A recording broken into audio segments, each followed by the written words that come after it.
We want to warn you, this video is disturbing. It captures a prison murder. 2014, inside Missouri's maximum security prison, Crossroads, near Kansas City. A prisoner slipped inside another man's cell. He springs out to attack. Another prisoner runs to join the attack. He begins stabbing the inmate, who died. The first time an officer could respond was 2.5 minutes later. This former inmate says staffing is worse today. With so many corrections officers leaving, the prisoners are taking over. There's times in my housing unit where officer might disappear for 20 or 30 minutes, and you've got free run of a whole housing unit.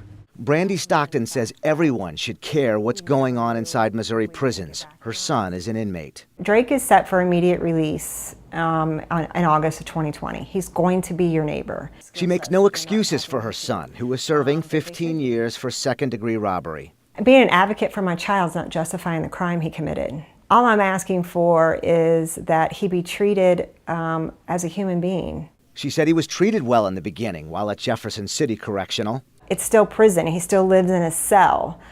He's just being treated like a human being inside there. She said he was in reach of his GED before a transfer to Crossroads, where she noticed a dramatic drop in staff and, in turn, disappearing programs. There's no classes, there's no skill set offered, there's no jobs, there's nothing. 98% of the guys and gals going into prison are going to be released.